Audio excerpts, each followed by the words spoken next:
আসসালামু আলাইকুম রহমতুল্লাহ। আশা করি আল্লাহর অশেষ রহমত ও মেহেরবানিতে আপনারা সকলেই ভালো আছেন। আজকের ভিডিওতে এমন এক ব্যবসায়ীর গল্প বলতে যাচ্ছি যা শুনলে আপনার গা শিহরে উঠবে।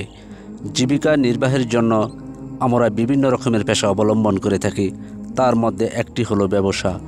মহান আল্লাহ তাআলা ব্যবসার মধ্যে অন্য পেশা থেকে 10 গুণ রিজিকের ব্যবস্থা করে রেখেছেন, যদি তা হালাল পন্থায় হয়।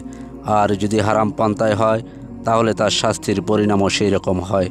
প্রিয় বন্ধুরা, আশা করব ভিডিওটি না টেনে প্রথম থেকে শেষ পর্যন্ত দেখার জন্য, যাতে করে এই ভিডিও থেকে আমরা অনেক কিছু শিখতে পারি, যা পরকালের জন্য আমরা সবাই উপকৃত হব। আর একটি রিকোয়েস্ট, আমার চ্যানেলে নতুন হয়ে থাকলে চ্যানেলটি অবশ্যই সাবস্ক্রাইব করে পাশে থাকা বেল বাটন প্রেস করতে ভুলবেন না। তাহলে চলুন বন্ধুরা, শুরু করা যাক।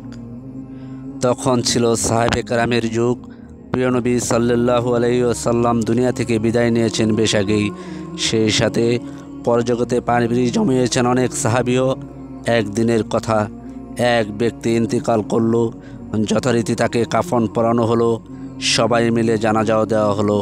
তারপর দাফনের জন্য তার শবদেহ নেওয়া হলো কবরস্থানে। এখনই তাকে কবরে রাখা হবে। প্রায় ঘণ্টাখানেক পূর্বে কবর খনন শেষ হয়েছে। খনন শেষে খননকারীরাও জানাজায় শরীক হওয়ার জন্য চলে গিয়েছিল। লাশ দাফনের জন্য সবাই তখন কবরস্থানে উপস্থিত। ইতিমধ্যে সবাই লক্ষ্য করে দেখল যে একটি বিরাট আকৃতির বিষধর সাপ কবরে চলে এসেছে। ভয়ঙ্কর রূপ ধারণ করে গোটা কবর জুড়ে বসে আছে। লোকজন কবরের ভিতর এত বড় সাপ দেখে ভীষণ ভয় পেল। সাহসী লোকেরা সাপটিকে সরানোর জন্য অনেক চেষ্টা চালালো, কিন্তু কিছুতেই সাপটিকে সরানো গেল না। অগত্যা বাধ্য হয়ে তারা অন্য স্থানে কবর খনন করল। খনন শেষে লোকজন উপরে আসার সাথে সাথে সেই সাপটির ন্যায় অনুরূপ আরেকটি সাপ সেখানেও দেখা গেল। সুবল হানার জন্য প্রস্তুত হয়ে বসে আছে। সাপের বাপসাপ দেখে এমনটি বোঝা গেল। এবার লোকজন তৃতীয় আরেকটি কবর খুঁড়ল, কিন্তু সেখানেও দেখা গেল একই অবস্থা। পূর্বের ন্যায় আরেকটি সাপ ফনা তুলে বসে আছে। পরপর 3টি কবরে একই অবস্থা প্রত্যক্ষ করে উপস্থিত লোকজন ভয়ে আতঙ্কগ্রস্ত হয়ে পড়ল। লাশ এখন কি করা যায় এই নিয়ে তারা চিন্তিত হলো। ভয় ও শঙ্কার সুস্পষ্ট ছাপ ফুটে উঠল সকলের চেহারায়। শেষ পর্যন্ত কোনো উপায় খুঁজে না পেয়ে তারা দৌড়ে গেল হযরত আব্দুল্লাহ ইবনে আব্বাস রাদিয়াল্লাহু তাআলার কাছে। সবিস্তারে খুলে বলল পূর্ণ ঘটনা। সব কিছু শুনে হযরত আব্দুল্লাহ ইবনে আব্বাস বললেন, এই সাপ হলো তার কৃতকর্মের বাস্তব রূপ। আল্লাহর কসম, তোমরা জমিনের যেখানে কবর খনন করো না কেন, এই সাপ সেই কবরেই থাকবে। অবশেষে উপায়ান্তর না দেখে লোকেরা তাকে 3টি কবরের একটিতে সমাধিস্থ করল। তারা লাশ রাখতে বাধ্য হলো সেই ভয়ঙ্কর সাপের সাথে।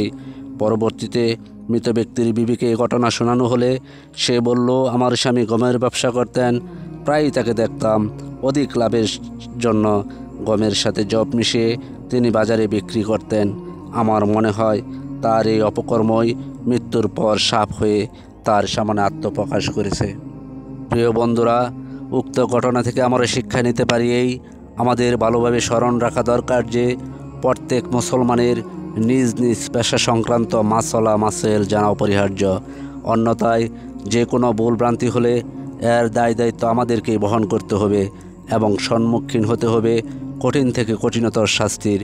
তাই আমরা যেন এইসব অপকর্ম ত্যাগ করে হালালভাবে উপার্জন করতে পারি। হে আল্লাহ, তুমি আমাদের সবাইকে সেই তৌফিক দান করো। আমিন।